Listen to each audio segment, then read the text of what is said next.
kahit konting pagtingin. Isang akda mula sa panulat ni Miss Honey Hearts.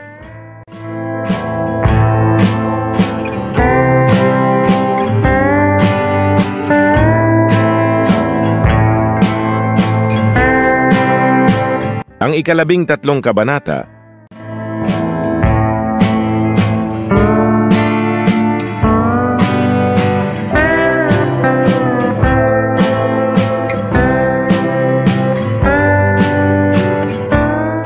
Pumayag siya!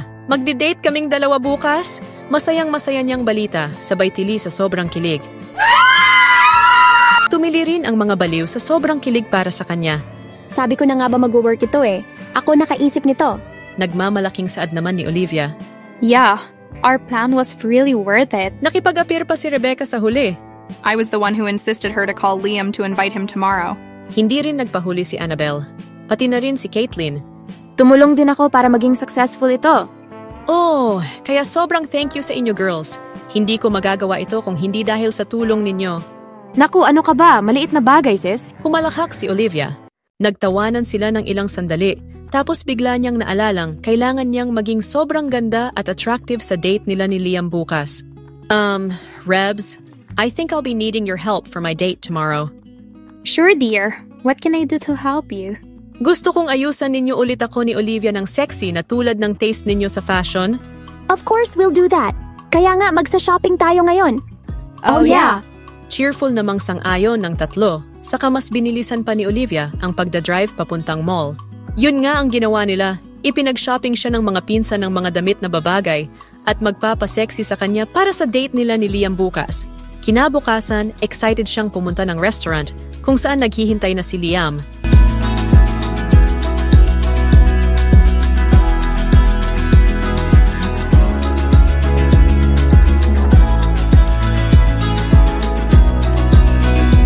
Hindi na siya naaasiwaan sa suot niyang hapit at maikling black na skirt na pinares naman sa kulay red na spaghetti strap sa taas. She also paired her outfit with a red high-class stilettos. Ang makeup niya ay may katarayan at ang lipstick niya ay pulang-pula. She looks very sassy and classy at the same time. Pagkapasok sa restaurant at nang makita sa isang table si Liam na naghihintay sa kanya, ay bumangon ulit ang kakaibang kaba at excitement sa puso niya. Gosh! This really is it! Liam, marahang tawag niya habang naglalakad palapit rito. Kaagad nga niyang naagaw ang atensyon nito at napatulala itong bigla sa kanya. She smiled at him shyly and he smiled at her sweetly. Pakiramdam niya'y malalaglag na ang puso niya sa sobrang kilig sa paraan pa lang ng pagkakatitig at ngiti nito sa kanya. Nang agad naman itong nakabawi mula sa pagkakatulala sa kanya, ay tumayo na rin ito. Dala ng isang bouquet ng flowers and teddy bear upang salubungin siya.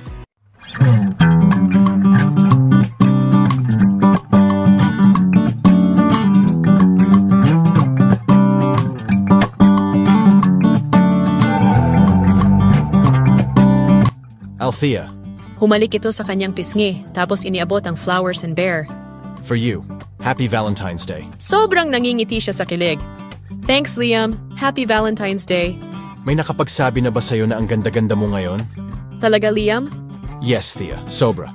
By the way, let's take a seat. Ipinaghila siya nito ng upuan. Naupo siya roon. Thanks, Liam.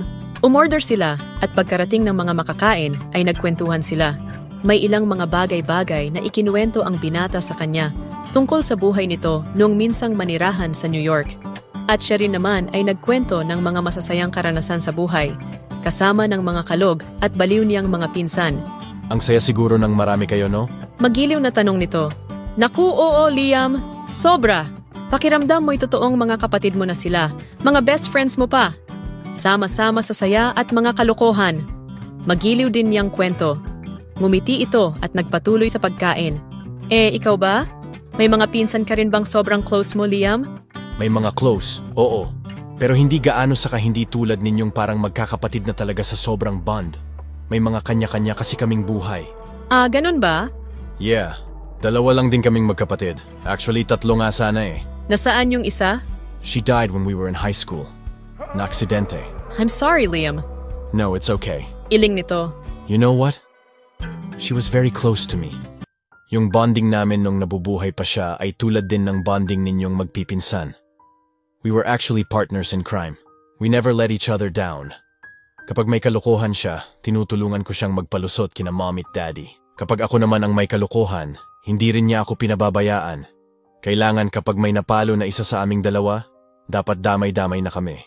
Mapait at masakit ang ngiti nito habang nagkukwento.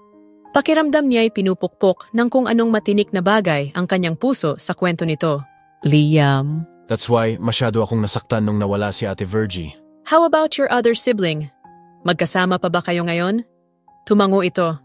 Yeah, but we're not as close na katulad ng closeness namin ni Ate Virgie. Kasabay ng pagtatapos nito ng malungkot na kwento ay ang pagtapos din nila sa pagkain. Matapos makapagbayad ay dumiretso na sila sa labas, sa kotse nito. So, since we're done eating, saan na tayo pupunta ngayon? Magiliw niyang tanong habang yakap ang teddy bear at flowers na bigay nito. Let's go to my condo? Nagulat si Althea roon. Masyado yatang mabilis kung sa kondo kaagad nito ang destinasyon nila.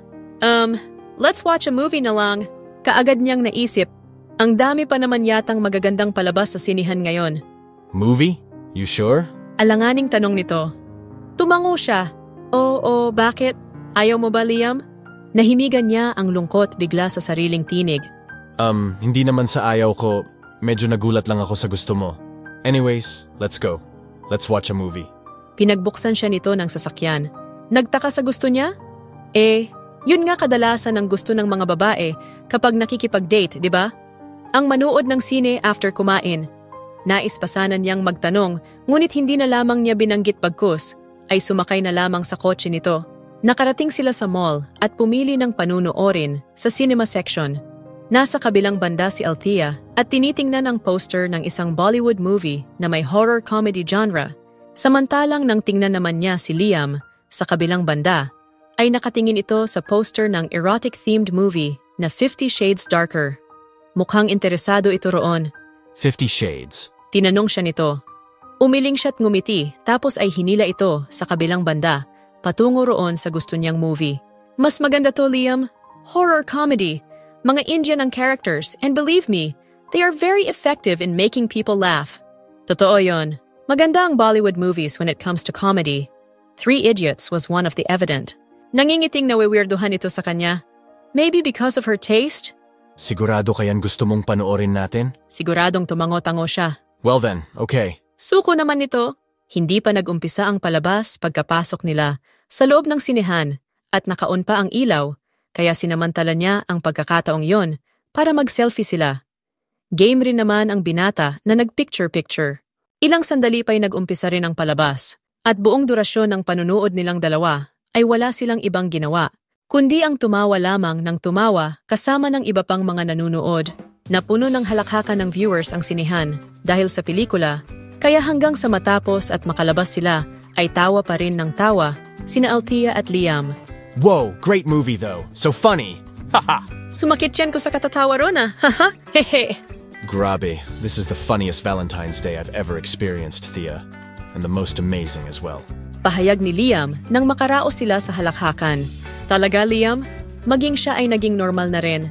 Magiliw itong tumango. Bakit?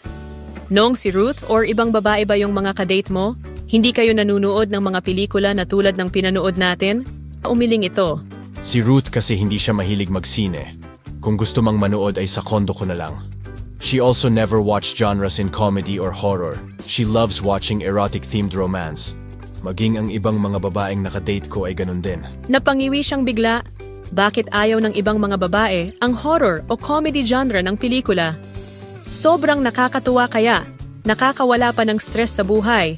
Maging nga mga pinsan niya ay gustong-gusto ng ganoon ding genre. This date is really different.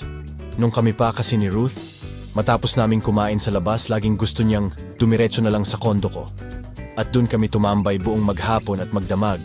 Tapos ipagluluto ko siya, pagsisilbihan na parang prinsesa ko. Tapos manunood ng movies na naaayon sa taste niya, which was, I've said, erotic. Napatango-tango siya. Now she knows? Hinawakan nito ang kanyang kamay, sa kabanayad siyang nginitian. That's why I want to thank you, Althea. Thank you for making this date different from most common dates I've had before. I've never encountered such Valentines that made me laugh so hard till you came and made me experience one. Thank you, Thea. Humalabog ang kanyang puso. Pakiramdam niya'y naging sobrang worth it ng Valentine's Day niya ngayong taon. She smiled at him genuinely too. You're always welcome, Liam.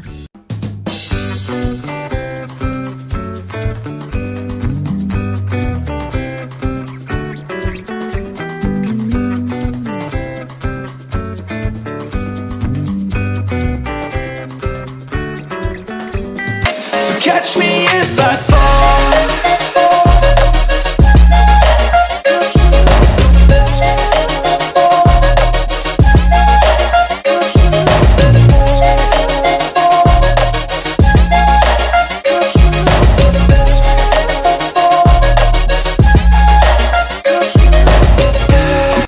Itutuloy.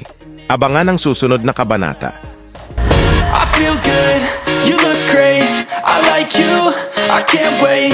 A first time, a first date, you're so fine, I'm so late. You sip wine, I drink straight, don't waste time to my place. I feel my heart erase, so catch me if